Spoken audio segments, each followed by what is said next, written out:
Yo, this is Ace. Hey, what's up? It's OP. And we got a banger for you today. So stay tuned and let's get into this. Yeah, we got the Daniel Penny verdict coming up. We got the CEO assassin. And we also got the Jay-Z and new Diddy updates coming to you guys direct. So if you guys could, we're still a new and upcoming channel. Make sure you smash that like button. Give it a subscribe. Give it a share. Throw a comment in the comment section. Maybe a couple emojis. It would really mean a lot to us. So what do we got first on the docket here, man? What's first in the news? What do you want to cover? So what do you think about the Daniel Penny verdict, him getting not guilty? So for those who don't know, the Daniel Penny verdict, he was charged with homicide. I think it was second-degree homicide for choking out a homeless man until he died on a subway train. And the jury's out. The jury came back that he was innocent. He was found innocent on homicide, I think to the second degree. And they also came back innocent on manslaughter charge. So how I think about it, the whole situation of the case is whether he held that chokehold for a little bit, a lot of bit too long. And in my opinion, I mean, he was a trained Marine. And I think that as soon as the guy stopped resisting, the threat was neutralized. And I mean, 6 minutes is a long time to hold somebody down, especially in a high intensity situation like that. So, and these snap decisions that lead into fatalities happen, and that's what a manslaughter charge is. I mean, we see that with reckless driving. How do you feel about it? How do you feel about the innocent verdict? Me, honestly, I think I'm glad that it came up innocent. And the reason why is because I think this is one of those situations where there's a lot more than going on than what appears on paper, right? You need some context for this. It's not just a man really choking out a homeless man on a train for longer than he could, because when you put it like that, it kind of does make it seem like, yeah, that's kind of messed up. But really, what I would implore anyone to do, and this is the ACE and OP way, we always recommend do your own research. This is just our commentary first and foremost on current and trending events. So please, before you form any opinion, do your own research. And I highly recommend anybody watching this video. It's not a video for the faint of heart. So if you if you don't like watching videos with violence, I wouldn't recommend it. So paint us a picture here. So what was the context that happened on the train for those that didn't see the video? So Daniel Penny, and I'm glad you asked that, because one of the things that I've seen from certain news media outlets is they're trying to paint a question of whether this was an act of racism. When you look at the video, it makes it clear as day that it wasn't, because what happened was Daniel Penny, who is a white man, was just on a subway train, and there was another gentleman who happened to be a black man who was acting very erratic and belligerent. He was screaming loudly in the middle of the train itself, threatening to kill people and just threatening violence. And when you look around him, the very people that this gentleman was threatening was other black people. So Daniel Penny, being a military war hero and a person of power, being a trained combatant, felt that these people's lives wasn't threatened. They were in a position where they felt like their life was not safe, because if you look at the video, you can see there was men, women, and children on this train, and the children were obviously terrified. The women, were clutching their children, and all you could tell they were all in that wincing position of fear. When you're bracing, you don't know if you're going to be hurt or anything like that. And Daniel Penny, obviously not being afraid, he steps up, goes into the situation, and immediately subdues the person and puts him in a rear naked choke position. And if you listen to his testimony, his goal was to subdue the victim until they could reach a position to where he knew that everybody else was safe. And at the end of the day, that's what the verdict came down to. So tell us about a rear naked choke for those that don't know about what a rear naked choke is. What is that? I mean, can it be lethal? Is it, if you hold it too long, is it lethal? How does that work? Yeah, so a rear naked choke is a martial arts move where you basically, you are straddling the back of your opponent, almost like as if you were giving, the person was giving you a piggyback ride.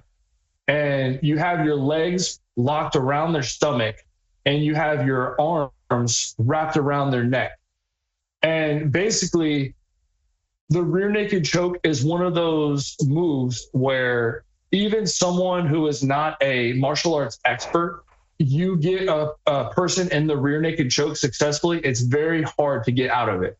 So even someone like a woman, if put in the right position with a rear naked choke, if they got a man in a rear naked choke, it would be hard for that man to get out of that rear naked choke unless the man was just supremely physical. Like obviously a woman wouldn't be able to get a professional MMA fighter in a rear naked choke.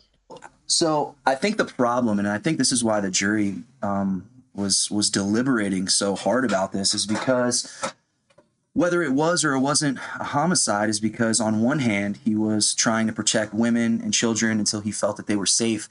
And then on the other hand, this isn't a sparring match. This isn't a boxing match where nobody's tapping out, to a sense, to where if he's if he's out or if he's being subdued.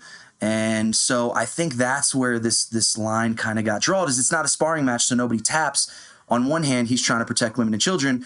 On the other hand, how could he not have known that this guy was already knocked out? He should have known that there wasn't going to be a threat. So I think that's where the weird kind of line gets drawn in that. I mean, apparently the jury came back. I mean, so we know where that went. But I'm glad that you made that point, though, when you brought it up, that a lot of people were trying to make this racial. And you said, in fact, that the people he was protecting was actually black women and you said and children as well? Yeah, the majority of the people on that train were of color. Yeah. And so I mean, to me, it was there's obviously no racial motivation, in my opinion. One thing that I got to say, I was a little bit disappointed to see is that you have this guy. He's an ex-Marine. He came back. I don't know what medals he had received while serving his country, but a congressman submitted for him to receive a congressional award, and I just thought that was just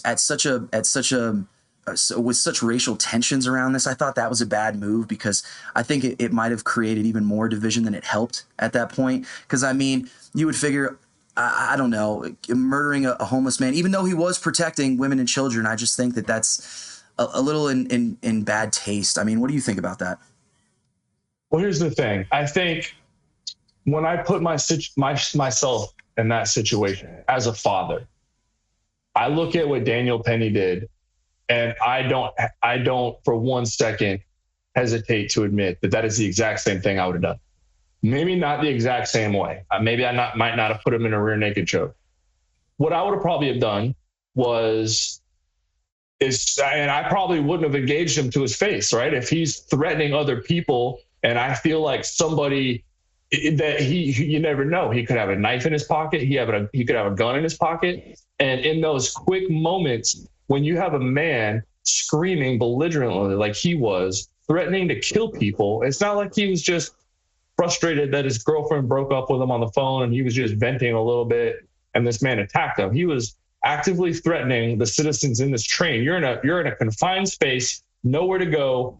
The train doors won't even open until you get to your next destination, which ended up being roughly 6 minutes away. And if this guy pulls out a gun, everybody in that train station is in jeopardy. And in that split second, I know as a father, you have to react. You're sitting there looking at your child, terrified, as this man belligerently threatens to kill people. Your children just happens to be one of those people that are in danger. I'm going to react before I find out if this man's got a gun. I'm not going to wait for him to pull out the gun before I say, okay, now I need to step in. It's too late at that point. What I would do is I would have probably come up from behind and just blasted him right in the jaw, knocked him out, and then stood over top of him. And I would stand there, and I would just like another martial arts move. It's called a full mount position, where you basically you're dominating. It's one of the most dominating positions in the MMA world, where you basically are straddling over their chest. You have their arms pinned down, and I would sit there, and when he came to, I would say, "Hey, you're gonna sit in this position until we get to the next stop." And then when the doors open, the police are gonna come in, put you in handcuffs, and then and only then, once the police has intervened, would I accept his, because you got to think about it. He was threatening to kill somebody. You don't know if he has intentions to it. And unfortunately, people lie, right? So you could subdue this man, and, you got him in this position, and then he could say, "Okay, look, I'm sorry. I made a mistake. I'm going to get off. I'll just mind my own business." And then you say, "Okay." And he gets up, and then he pulls the gun out anyways and shoots you. I see. This is kind of like where the weird spot is at, though. Is vigilante justice, Like at what point does it become you engaging with this man prior to as a preventative means? At what point does the vigilante actually become the criminal? So there's I think this case brought up a lot of questions about vigilante justice and what is right, and just because you're not a police officer, when you are put in a situation like that, because on one hand, when I hear you say, like, sideswipe the guy and punch him when he didn't do anything yet, I know a lot of people in the audience might be thinking, well, don't you think that's a little bit drastic measure? I mean, painting in the context that it's in, confined spaces like that, the guy's being very erratic. I mean, in that moment, it's one of those things. What other options do we have? We have he actually engages with somebody. Hopefully you get to him in time to prevent it, or you do a preventative measure and don't put him in a headlock, or you do put him in a headlock. Like there's only so many options, and the realistic part about it is that police officers have certain immunities in situations like this for these drastic situations. Sure, yeah. in order to prevent or neutralize a situation, So it's a tough call. I mean, that's the way the jury came back. In my opinion, it comes down to one thing. There are laws that allow this. It's laws allow self-defense. If you're an American citizen and you truly feel like your life is at jeopardy, the laws are in play to where it's not like you just have to sit there and let somebody harm you. And if you defend yourself, you're in trouble. There's laws that allow you to defend yourself. And obviously the deliberation, even as they announced on the news, was incredibly quick. In fact, it didn't take any time at all for them to come up with the deliberation, because the scenario met these exact circumstances. Oh, I didn't know that. They tried to get him. Yeah, they tried to get him for manslaughter at first. They didn't have enough to get him on manslaughter. So then they tried to, because the jury was unable to come to a conclusion on manslaughter, they tried to lesser the degree and tried to charge him on negligence, and still the jury couldn't come to a conclusion. And the reason why is, going back to the question that you asked me about the medal, do I think the congressman should be awarding him for a medal? And my honest opinion is yes, I do. And the reason why is because of this. Unfortunately, in today's world, today is a dark place. There is violence and sin everywhere we look. And it is unfortunately a more dangerous place today out in the streets for anybody than it was back when we were a kid, just roaming the neighborhoods on our bikes.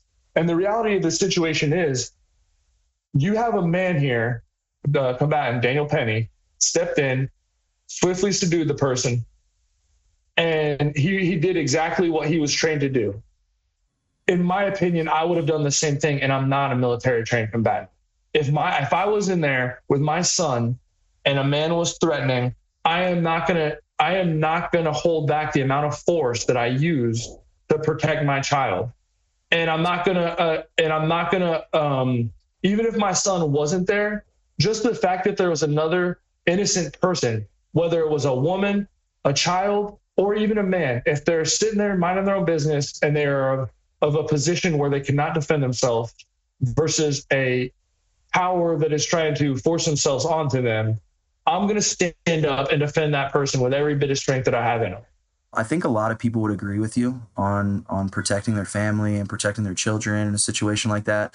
And I think that a huge part of this case comes down to, and this is something a lot of people don't know, but even if you perform the Heimlich maneuver improperly and it leads to death, you can be charged with gross negligence. And there's other laws regarding manslaughter that you can be charged with in the United States and in the UK. Through gross negligence. And that was kind of a big tipping point where obviously the man, it wasn't premeditated murder, or and the jury came back where it wasn't second degree murder, and then it comes down to gross negligence and the manslaughter. I think that's where the bigger dispute is. Not so much that people wouldn't really step in to protect their family. And I think that if somebody is properly trained, I think that was kind of the big question, because he had one of his there was I don't know if it was his commander or if it was a military officer that reviewed the video on the stand and said that he determined that it was for an obscene amount of time that could be considered gross negligence. So I think that's where the weird gray area that goes comes into in. the question: what is the proper amount of time? I think you're right. That goes back to the question. You're right. The answer is as much time as needed until the police officers get there and subdue the person with force. That's what a citizen's arrest is intentionally for. Because you have a man, you're not just going to say, okay, buddy, get up and don't do this again, and then you get away scot-free with threatening all these people. No, he committed a crime. He's putting a lot of people, a lot of innocent, helpless people in a very scary, traumatic situation. As far as the medal goes, I will still say that I do believe that it's at the very least justifiable in the sense of, if by presenting this medal to this man, if at the very least, the only thing that presenting this medal does is encourage other citizens to stand up for thy neighbor. Because even in the Bible, it says, love thy neighbor. That is very important. If everybody, today it's too ashamed where too many things happen and people, in these bigger cities, there could be a crime could be being committed right there in the open public. And the hordes of people that just walk by it, just half of them, if not, 70% of them don't even know what's happening in the first place because they can't get their phone out of their face. And the other half that see it just keep on walking because they're, not my business, not my problem. And at the very least, if by giving it, just even if he doesn't get awarded the medal, just by the fact of putting him up for the medal, if it does nothing but encourages the people out there like Daniel Penny to step up and help society be a better place by preventing these lunatics from doing stuff like that, I believe that it was a justifiable cause. Yeah, we know that there are plenty of examples, and to your point, there are numerous examples of citizens stepping up in situations and preventing serious atrocities. And so on that, I think no matter how you feel about the verdict, whether you think that it was just and the jury came back with a correct verdict, or whether you disagree with the verdict, it's definitely raised a lot of thought-provoking questions as far as vigilante justice and society, and when things and people are threatened, how far people are willing to go to actually protect one another. So, and on that, what else we got in the news, Ace? What's going on? Speaking of thought-provoking, man. So everybody's heard of the common phenomena called the Mandela effect, right? So, yeah. Well, I'm assuming everybody. I don't mean to speak for our audience, but yeah, okay. First, let's explain what a Mandela's effect is fair. Before I speak for our entire audience and say, of course we all know. What is a Mandela effect?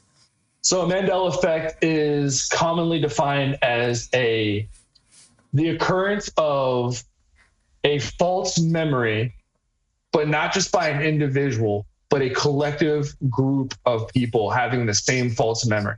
So say, for example, you remember when you were a kid, a certain product being green. And it's not just you, but a bunch of people remember the same product all being green. Well, when you research it, come to find out the product was actually never green and it's always been blue. And, you're like, wait, hold on. But I have these memories of the product being green, and everybody else says, yeah, I remember it being green too. What the heck? But then when you do the research, indeed, in fact, it's never been green. It's always been blue. Not only that, but that there's so many of these various collective memories that it's taken on the name of Mandela effect, because the one that really kicked it off was Nelson Mandela. Everybody thought that he died while he was in prison, and come to find out, no, he actually got out of prison and lived a very fruitful life afterwards. So that's where that kind of comes in. So what's the newest Mandela effect that's on the menu these days? So, man, these ones, now there's a bunch of different Mandela effects, which, by the way, guys, stay tuned, because that's going to be a common theme that we cover, different Mandela effects, because it is really cool to it's really good, thought-provoking topics, and it's really interesting. But these ones particularly struck home, and I was like, no way. This is probably been one of the biggest Mandela effects that has ever happened to me. And the first one I want to get into is, do you remember the popular Disney movie, The Sword and the Stone? Yeah, I've seen it. Okay, so the Mandela effect question is, and this goes to the viewers too, what do you guys remember the sword being pulled out of? And now, if you could, before you look it up, in the comments section, type in what you thought the sword was being pulled out of before you look it up. All right. Hold on, really fast. Let me go ahead and get down to the comments section here. Oh, wait. And put my 2 cents. Speaking of which, guys, if you're liking the content, do me a favor and give that like button a roundhouse kick. Throw the subscribe button a 1-2 combo, and tag that noti bell so you don't miss a thing. All right, so what do I think? What do I think he pulled it out of? I mean, considering the movie's called Sword in the Stone, I would assume that he probably pulled out of I would say that he probably pulled it out of a stone, right? Right. And you know, my memory specifically was a stone, because I'm pretty sure even at Disney World, they have this, it's like an attraction where you it's a sword and a stone. And in my memory, the stone is in the shape of almost like a really obtuse cone shape. And it comes up, and the sword is embedded in the top of the stone. That's what my memory is. Okay. But come to find out, all right, that is indeed not what the sword is pulled out of. In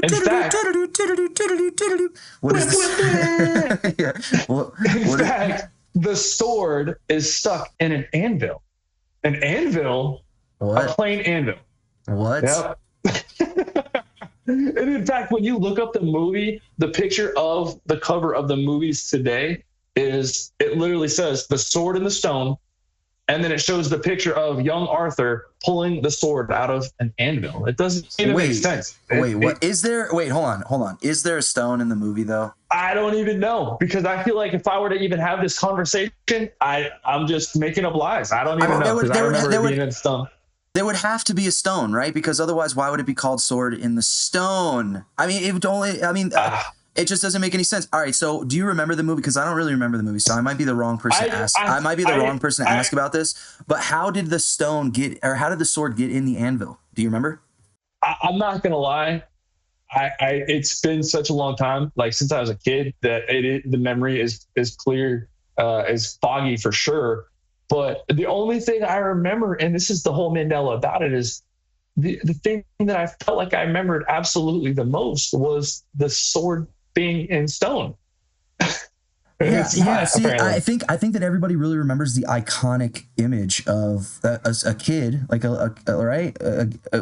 pulling a sword out of a stone, right? I remember that. I think that ChatGPT is actually falling victim to this Mandela effect too, because I asked ChatGPT, what's up with this anvil thing? How did the sword get in the anvil? I'm gonna see if I can throw it up on the screen really fast. So according to ChatGPT, in the movie The Sword and the Stone, the question, how did the sword get in the anvil, is tied to the legendary tale King Arthur, which the movie adapts. The sword, known as Excalibur, is placed in the stone, not an anvil. All right, so we go down a little further. So according to ChatGPT, in the Sword in the Stone movie, the young Arthur, referred to as Ward, unknowingly pulls the sword from the stone, proving himself to be the rightful king. No So way. you hear it here first. Even ChatGPT right here No has, way. The has ChatGPT says it's in a stone? no idea that it's an anvil. They have no idea. So you heard it here first, Proof. guys. Mic You heard drop. it here first. Boom. You heard it here first. Even ChatGPT is in the midst of this Mandela effect. Has no idea. Let's try to ask it really that is fast. huge. Let's try to ask it really fast live. We're gonna ask it really fast live on air. Are you sure it wasn't an anvil? Are you sure it wasn't an anvil he pulled the sword from? Let's see what it says. Yes, I can confirm that in The Sword in the Stone, Arthur pulls the sword from a stone. It even darkened. Arthur pulls the sword from a stone. It even bolded the font, not an anvil, not from an anvil. Wow. So to clarify, and then at the very end it says, so to clarify in bold, it is the stone, not an anvil. Let's look up what the photo of the I guess the cover art. Is that what you're saying? Sword in the Stone, yeah. Sword in the Stone cover art. I guess there's different ones because there's a picture of it like on the new Blu-ray. It's from like a downwards perspective. All right, let's see. Boom, it is an anvil, my boy. It is an anvil. All of these.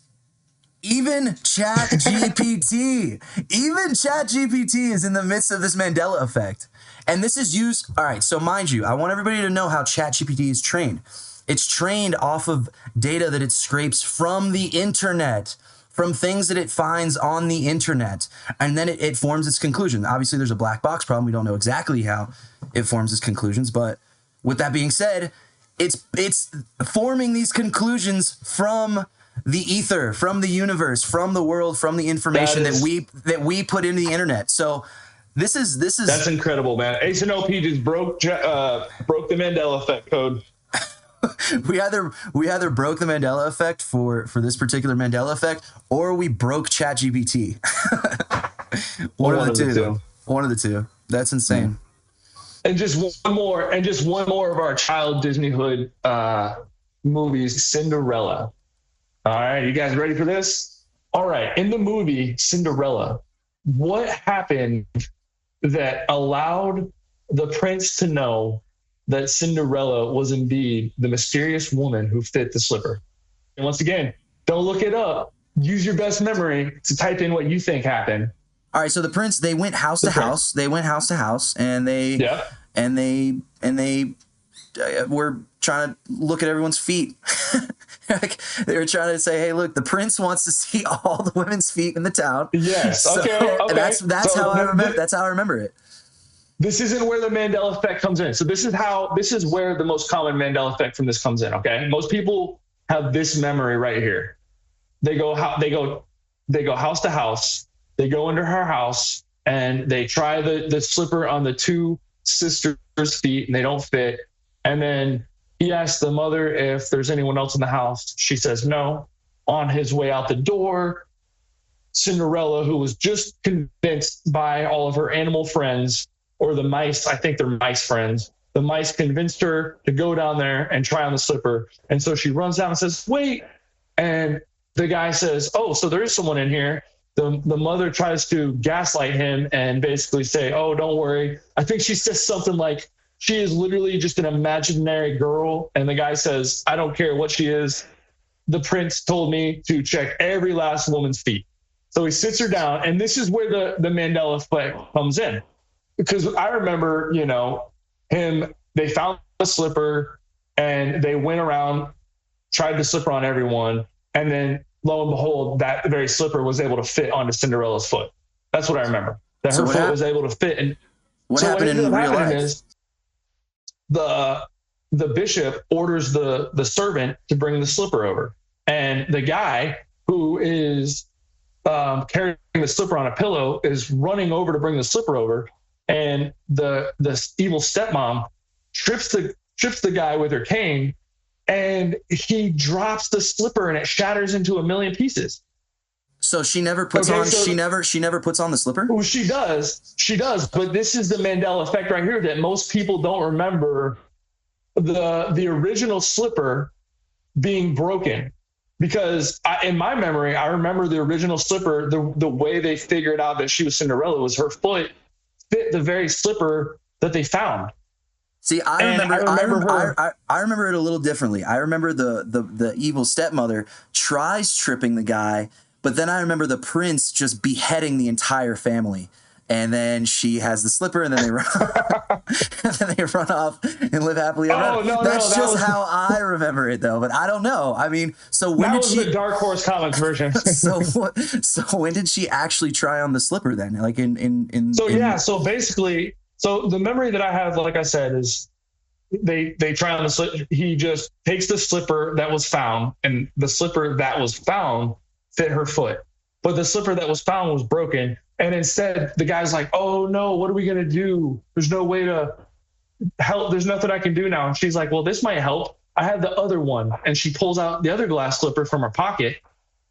And then the bishop says, oh, wow, let's see if that slipper fits. And miraculously, that one does fit. And then they just assume, well, it has to be the identical matching slipper. And then she gets granted like that. No way. That's so yes. Wild. That's so wild. I was like, when I saw it, the way that the video asked you, it does it just like we did. It's like, how do you remember Cinderella being identified as the mysterious woman? And it's like, I remember the slipper that they found fit her foot. It's like, wrong.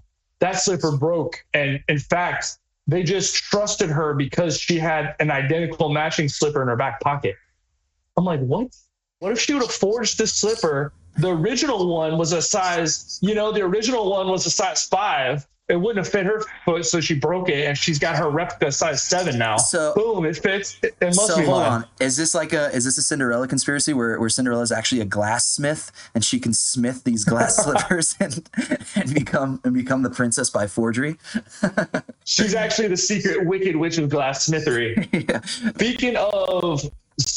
Speaking of broken, all right. Did you hear about the rebels taking over in Syria, forcing the dictator Bashar al-Assad to flee the country to end a 5-decade one-family dictator regime? What do you think about that, man? I did hear about that. It's an instance of regime change is what we call it. The U.S. backed a previous al-Qaeda leader and led a military coup against the regime in Syria at the time. So kind of unfortunate aspect. The al-Qaeda leader that it got some pretty bad press afterwards. But yeah, I did hear about that. An interesting fact, but this all started back in 2011 when some young Syrians in the town of Darad tried to protest the Assad government and were brutally tortured to death.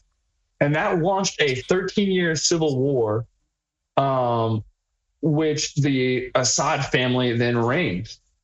And that's kind of, like, I don't know where the rebel organization exactly where they came from, but I do know, like you said, the leader is supposedly Al-Qaeda, has past ties with Al-Qaeda, but supposedly, allegedly, quote unquote, allegedly, he also claims to have cut ties with both Al-Qaeda and ISIS. So, those guys are real trustworthy. So, Yeah, I mean, so I'm really curious to know about how a lot of our guys that fought for our country over there in the Middle East kind of feel about this. The same military leaders that we were fighting against in the Middle East with Al-Qaeda are now. But we also funded Al-Qaeda back when Russia had territory over Afghanistan. We also funded Al-Qaeda back then too to overthrow the Soviets back then too. So we have a very long and complicated history with Al-Qaeda.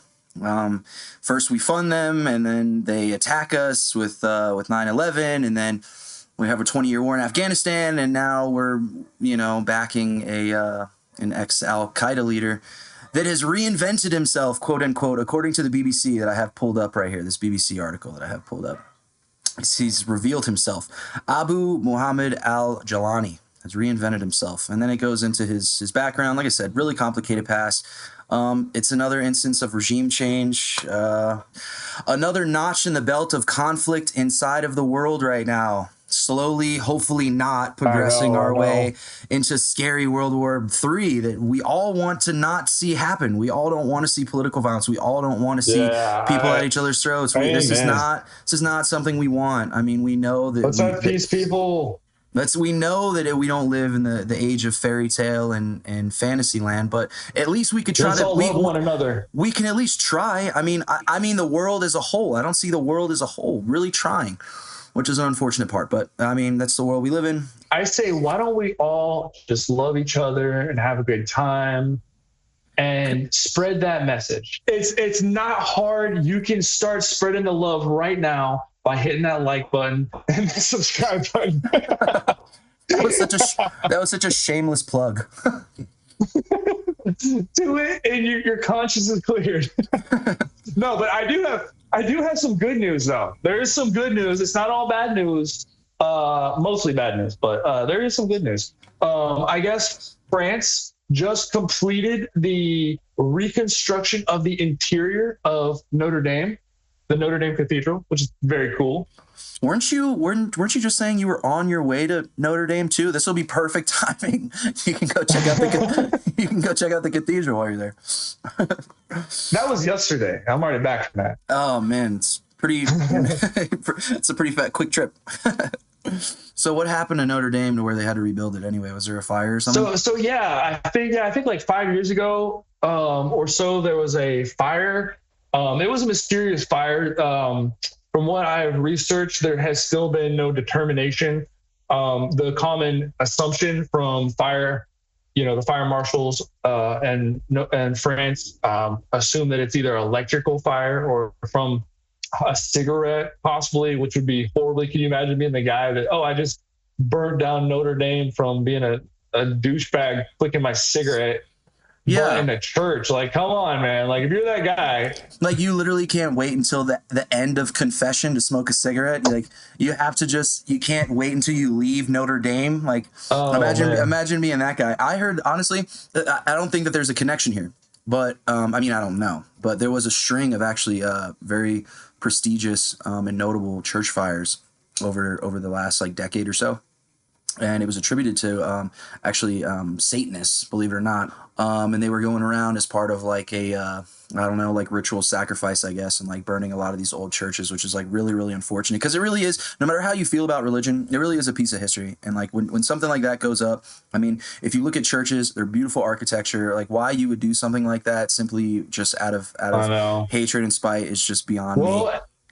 And at the same time, you also have around the world these global climate activists who protest and just like, I think a priceless see if you can look this up. I'm pretty sure it was a Van Gogh, but one of these climate activists literally threw a can of tomato soup, I believe, if I heard correctly, on a priceless Van Gogh painting, and it's completely destroyed. The person's looking at like, a lot of time in prison, obviously, hopefully, and I feel like this is, there's been a couple of times where these activists are going around and throwing tomato paint on various things, and it needs to end. So apparently this isn't even anything new. Apparently climate activists really have something against art. They just really don't like art. It says 5 times climate activists vandalize paintings worth millions of dollars. The climate activists are back at it again, throwing soup at a Van Gogh. That's a question in there. Van Gogh, yeah. Climate celebrated Velasquez painting. So they just really do not like art. What does it shout? Hey, please listen to me. I have a very important message that I need you to hear. What does it shout that better than, let me destroy this $1 million piece of priceless history. Like, yeah, I don't get it, man. Honestly, like whenever I hear about people using like political violence to try to get their point across, or use vandalism to try to get their point across, and graffiti, I'm like, well, I mean, it just seems like such a counterintuitive way to try to like get things done. I don't know. I mean, with climate change, I mean, we've already seen throughout history about how peaceful protests and things that just don't piss people off have gotten further in society than when you piss people off. So like, I don't see where the strategy comes in with destroying paintings. It just seems like you would be doing worse for your cause than actually bringing attention to it. And then some other times when they're not destroying, priceless history, there's other times when they're another strategy that they tend to use regularly is they'll create a chain of a human chain across a busy intersection or a highway, and they will literally use super glue to glue their hands to the highways. And then in some scenarios, you have miles and miles of traffic line backed up, all because these people are standing in the middle of the road. And you can look this up on YouTube. There is honestly video after video of these people, the people honking the horn and almost running these people over. I think a couple of activists have actually been ran over because the people are so tired of it that they're just like, screw it. Oh my gosh. You know, I definitely shun that kind of behavior. Like, please not kill people. Like, I get it. These are frustrating, but you know, that's not cool. That's but insane. My point is that, you know, while they're sitting there holding up miles and miles of traffic to protest that fossil fuels are bad, they're making all these cars just sit there and just burn up their fossil fuels. You know, it's like, anyways. But anyways, getting back to the, because I did want to say this, going back to the Notre Dame thing. It actually has been renowned as somewhat of a modern day act of engineering marvel, because I guess France, when this happened, Macron vowed that they were going to rebuild the Notre Dame interior within 5 years. And basically nobody thought that that would be possible at all. Everybody thought that it would be more like a decade / some people were saying 20 plus years if it was ever going to get done at all. And Macron vowed that it would be done within 5 years. And he very quickly, as soon as the fire happened and Notre Dame was burnt down, very quickly, because of how prestigious of a monument it is to the world, donations started coming in. Some donors were donating millions of dollars at a time, and I think they had like 700,000 euros was like the total budget that they had. And he did it, man. Within 5 years, the interior is open for business. The exterior is still under construction, however, to note that. It still has a lot of damage on the outside, and the scaffolding and stuff is not complete. However, just to demonstrate the milestone and to show further that they met their goal, the inside has been completed and tours have been opened. So it's pretty cool. It's definitely something that a lot of people are impressed with. The Notre Dame Cathedral is a landmark, especially because it is home of the best, probably the only Hunchback movie of ever. So yeah, well, hopefully Quasi he can go back and move up there with his gargoyles. And honestly, to be honest with you, I don't see them having a sequel to the Hunchback of Notre Dame in today's climate. I don't even think Hunchback is a culturally appropriate term. Is that movie's title even politically correct nowadays? Can we even say that? Talk about that movie? I don't think you can even.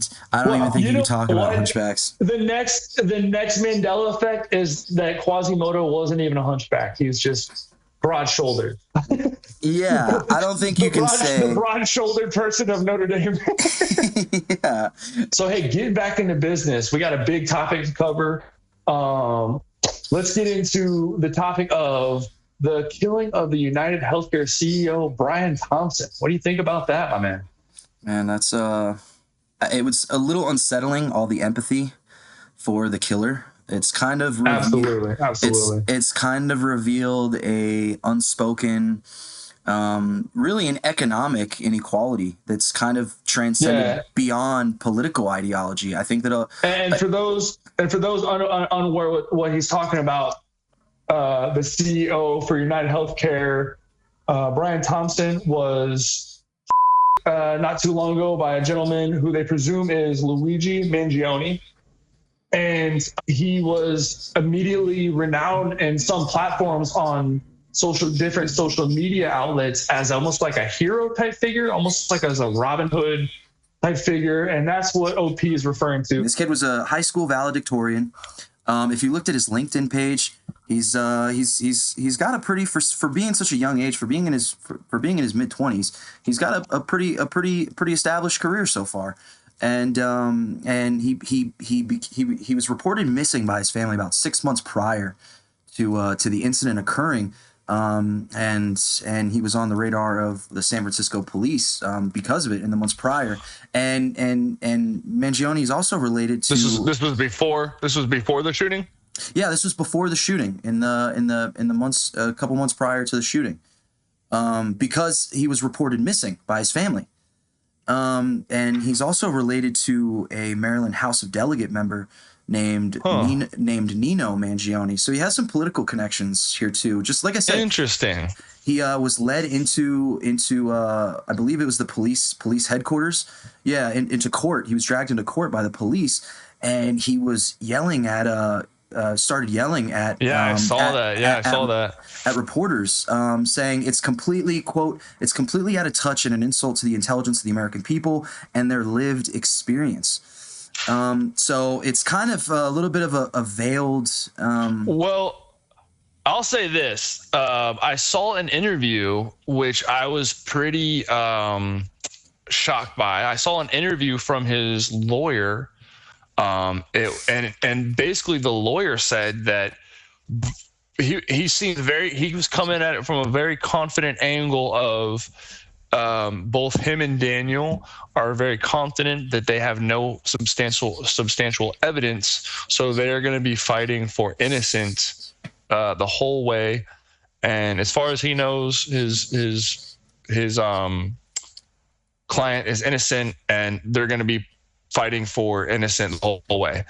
And the interesting is that from the very beginning, you know, he was last seen very suspiciously on a security camo with a face mask, wearing the identical outfit that the unknown killer in the video of Brian Thompson getting.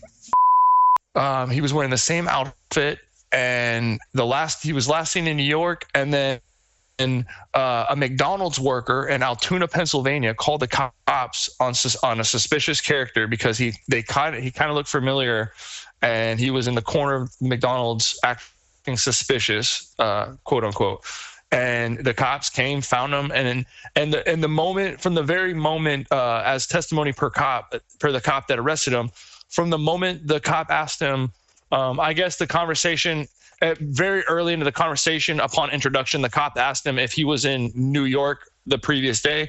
And as soon as the guy mentioned the word New York, the cop said that he started shaking and showing visual sign of obviously being afraid. And upon arrest, as they searched his stuff, they found a firearm that appeared to be a 3D printed firearm with and it also had like some sort of, I can't remember all the details of stuff that he had, but I know one of them was like a handwritten manifesto on how he was basically going to go after the healthcare people. It seemed very explicit that it was obviously him. But right now he's facing an extradition charge because he's got these false document charges. It's not looking good with the manifesto and having everything on him. There is, because of course we live in the age of the internet sleuth. So right now there's been a lot of controversy surrounding his eyebrows with his face exposed. Some people were commenting that they didn't think it could have been him because the eyebrows didn't match up. Not the picture in the taxi. but there was another picture that he had, and then what was some other controversies? Oh yeah, the clothes. So I remember you bringing up something about how he was wearing the identical clothes, but a lot of people were pointing attention to the backpack also was different. But you could have multiple backpacks on you at different times, not necessarily saying. But people were drawing attention to his clothes, of course, because we live in 2024, the age of the internet sleuth. And well, I know if I was in that predicament, I feel like we've seen it, you know, in movies. It's almost like they've given us a blueprint in Hollywood how to know to survive these situations from video games and movies. But, you know, as I'm traveling across the country, running to my life, I'm probably going to be changing my appearance regularly through the journey. I'm not just going to wear the same outfit that I committed an assassination in. That's for sure. That outfit is long gone and some trash can in a random bathroom. Or, you know what I'm saying? Like, there's no way that I'm going to be wearing the same outfit. So that's not like a big... Yeah, other people have called attention to other controversies because, of course, another part of 2024, the internet sleuth, is we also have 2024, the age of the conspiracy theorist. So, of course, there's other, like, conspiracies, like what were the other ones surrounding this? Government plants, MK Ultra... You know what I'm saying? Like the MK Ultra, like, you know, one day this kid's just living his life. Next thing you know, he hears something. He gets a phone call and he's like, hello. And then it's like 1759. And then all of a sudden, boom, his mind, you know what I'm saying? All those like activated. Yeah. You know what I'm saying? Like, this is what it is. So this is what it is called, is a Manchurian candidate is the term that it is actually called. And a Manchurian candidate is something that whether they know it or it's unbeknownst to them, they're under the tutelage of another government to essentially cause matters of national security. Whether they're brainwashed or whether MK Ultra through trauma-based mind control or other various mechanisms, that is essentially what it would be. And we do know right now that according to Janice Sartz, the NATO director, that it is fully possible to essentially create Manchurian candidates solely using artificial intelligence, predictive AI, and big data. According to Janice Sartz, in this military field exercise, they were able to make professional soldiers who were briefed on information security to defect from their military and give up sensitive information and cause matters of national security at the exact moment that his team wanted. So that is quite literally the definition of a Manchurian candidate, wouldn't you say? I mean... So we don't know. Obviously, there's no telling. A lot of this is kind of it's through different communications tactics, and micro-targeting is another method of doing this. So there would really be no way of fully knowing without actually fully looking at his digital footprint. And but with that being said, who knows? It's just, I guess we could throw that in the batch of the other conspiracies too, I suppose. I mean, he is no Denzel, you know. He's definitely no Denzel. We gotta definitely point that out. Big shout out to Denzel Washington. But along with that, he's fighting extradition to New York for this charge. There was also some other people that were coming out and saying that they were going to be, they predicted that he would be, there is no death penalty in New York, but if they do up the charges potentially to federal terrorism charges, that maybe they might be seeking the death penalty for him if he ends up getting convicted, allegedly. But one thing I will say is it's not really out of the realm of possibility for something like that to even happen. There was a Lakeland woman that just got charged the other day for threatening a healthcare firm by using the CEO killer's words, which were defend, deny. They were on bullet casings that they found at the scene of Brian Thompson's murder. Was it Respute, I think, too, right? So her insurance... There was 3 words. Yeah, there was. I'm trying... Oh, depose was the other one. So depose. So she said that her... so as the story goes, she got denied a health insurance claim. And she spat off his slogan and she said, "You people are next," while speaking on a recorded line with Blue Cross Blue Shield. So this is a Florida woman. She's 42. So the FBI contacted the Lakeland police, and from there they picked her up on federal charges. She faces up to 5 years. 42. She has 3 kids and $100,000 bond. Very first, no criminal past. So that just kind of goes to show, I mean, how fast these federal terrorism charges come up. I believe in free speech, but I don't think that you should be allowed to, yell fire in a crowded theater if there is no fire. I got to say that I would agree with you, and I think a lot of people would agree with you. If we sit here and we look at the statutes, I have the statutes pulled up of what she was charged with. A mass shooting or act of terrorism. And it has it here. It says written or electronic threats to kill, do bodily injury, or conduct a mass shooting or act of terrorism. And then it shows the punishment, the exemption, blah, blah, blah. But it says here, it exempts telephone calls. So this thing that she was charged with, it exempts telephone calls. It could be argued, though, that this is electronic record because the phone call was recorded. So therefore, that is an electronic record, even though it is a phone call. Which is exempt. It still is an electronic record. So it says. Yeah. Right What do you here, mean by phone calls are exempt? What do you mean by that exactly? So I'll read this. I'll read the statute. Here we go. So it says, as used in this section, the term electronic record means any record created, modified, archived, received, or distributed electronically, which contains any combination of text, graphics, video, audio, or pictorial represented in digital form, quote, but does not include a telephone call, end quote. And that's what it means when it says written or electronic threats to kill, do bodily harm. So it's just describing what these electronic records are. That's included in this, but it exempts telephone calls. But it is electronic record. It is recorded. The way I feel it is it's one of those things where whether it was in person or over the phone, I think is irrelevant. It's the matter of it's the act that and that's probably what it's going to come down to, for the jury too, is whether the intent was there. And you know what? Not that I condone the government overreacting sometimes, but sometimes. When the government overreacts and someone's wrongfully arrested, sometimes it makes a family life better, because they get arrested, they have to deal with a bunch of bull crap, but then they get, sue the crap out of them and then, walk away with a nice little settlement. That's the way I look at it. They say that the punishment is the process. That's what some attorneys will say is really, regardless whether you're convicted or not, the real punishment is the process. And I could also see that being like one of those things where she wasn't threatening them as in like she was saying that she was going to do it to them, more so if she could have just been warning them of hey, if you guys keep acting like this, you never know, he might pick you guys next, so it's like, yeah, that's another angle. And you can't really, and if that's the case, you're not really, like if a dude is going out killing people that wear a green hat, and you see someone wearing a green hat and you go up to them and say, hey, you better take that green hat off or you're going to die. That doesn't mean you're threatening them. You're kind of warning them, hey, don't wear that or you could die. So that's, but honestly, my opinion is like she doesn't really have her attorney doesn't really have too many places to argue other than the fact that it says here in the statutes it excludes telephone calls and which it doesn't count as electronic record. And like you said, she could say that, well, it was just kind of like a preemptive, hey, look, she those are really the only things that kind of she has to argue here. But she's looking at, this is kind of the state of the union that we're in right now. People are so frustrated about things that they're willing to lash out and do things that maybe they don't think about the consequences beforehand, and then that's how things escalate, but I don't know. It'll be very curious to see. We're definitely going to stay tuned because Ace and OP is definitely going to be keeping you guys tapped into every single detail of this case as it unfolds. So definitely stay tuned for that. All right, so getting back to Luigi Mangione, where all of this stemmed from, he hasn't been charged yet of murder.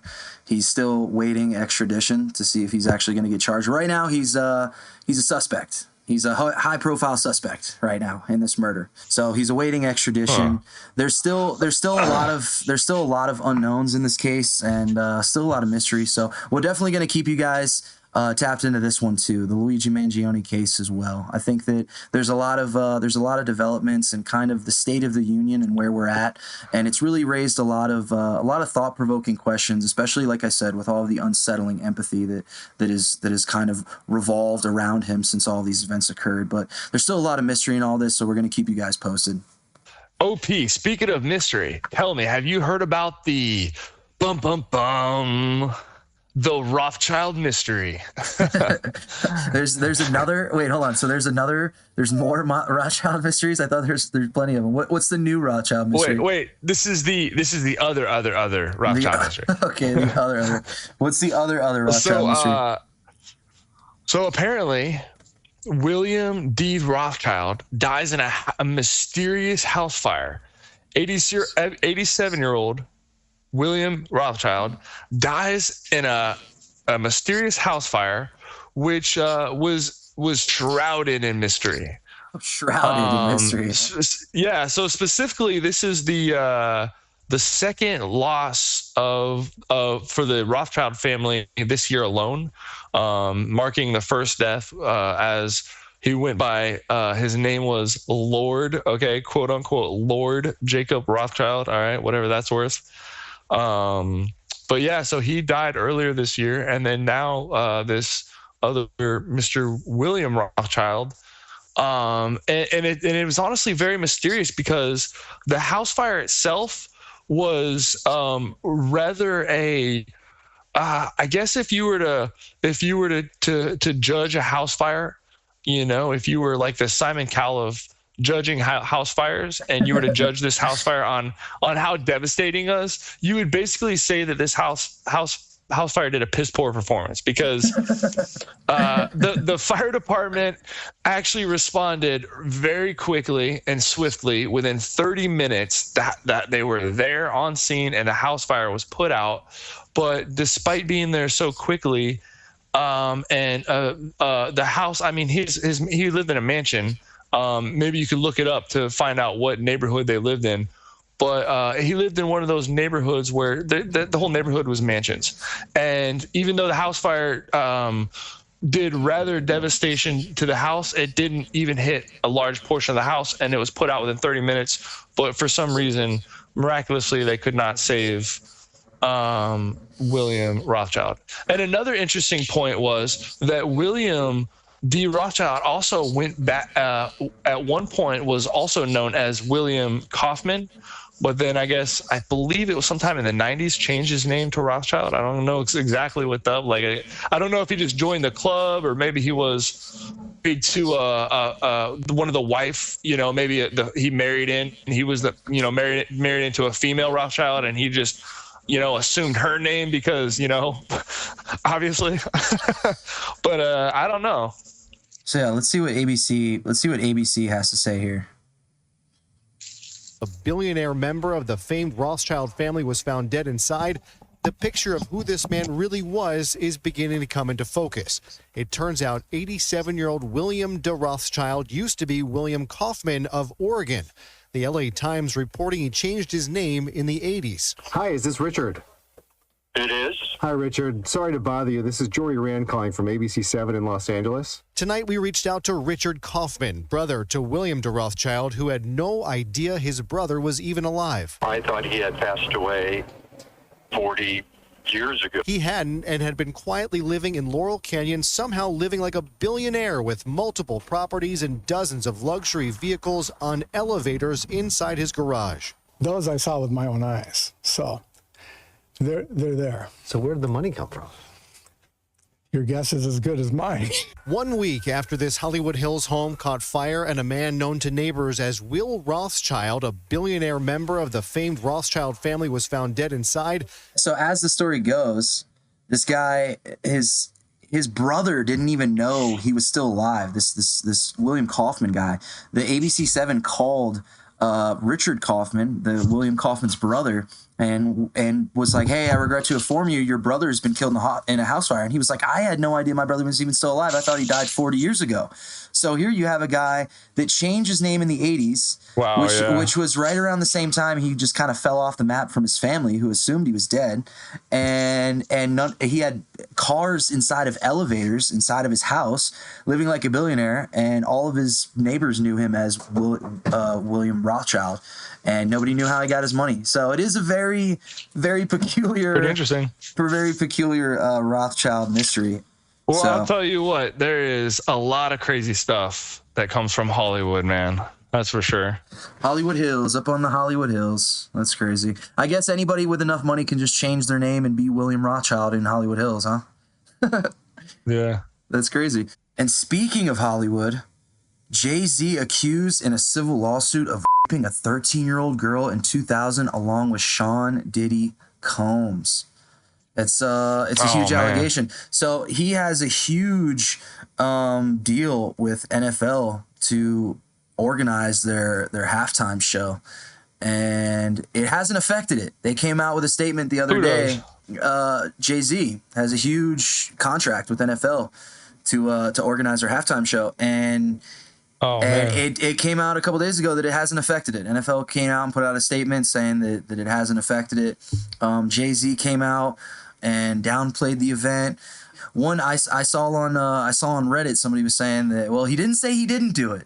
he just said that this is just There's that. Yeah, so I was like, well, I guess Wow. yeah, so I don't know. We'll have to see how it goes. And you guys already know, we've already been covering in this channel pretty extensively the scandal that is surrounding Sean Diddy Combs and his white parties right now.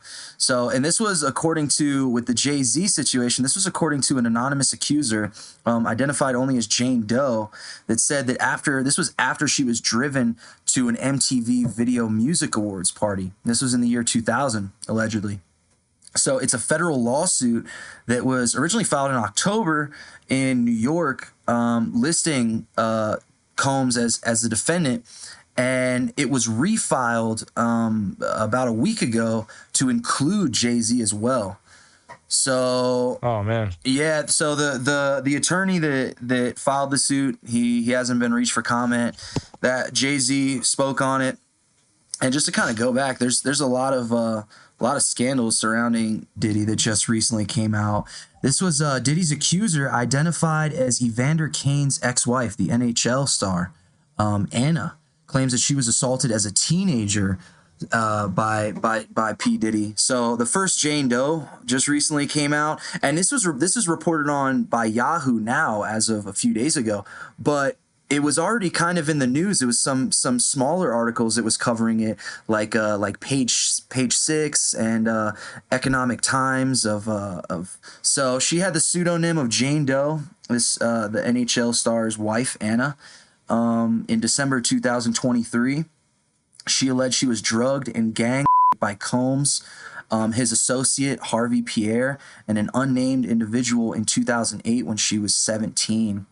And all of this is coming on the back of many, many more accusations of Sean Diddy Combs over the last 2 decades. Here's another article by The Guardian. It's Sean Diddy Combs accused of 10 and 17-year-old boys. The 10-year-old boy was in a New York City hotel room allegedly in 2005. The 17-year-old in 2008. So a lot of accusations piling up. If you want to know more, we covered about it in our previous episodes. We even included a picture inside of one of those too, so you can see his face is blotted out. Obviously, tragic situation, tragic case. We'll see how it unfolds, but of course, we're gonna keep you guys up to date on every single bit of it as it's unfolding. So that's one thing you guys got to stay tapped in for. So, hey, guys, thanks for sticking around until the end. We hope you enjoyed. Please get up in that comment section and at least answer one of the topic questions that we talked about throughout this video. That would be really cool. And make sure you hit that noti bell so you know right when we drop our next video, man. Yeah, if there's any other topics you guys want us to cover at all, make sure you leave it in the comments section. Share to your friends. Tell your mom. Tell your dad. Tell your family. Tell your friends. And we'll see you guys next time. Ace and OP out. See ya.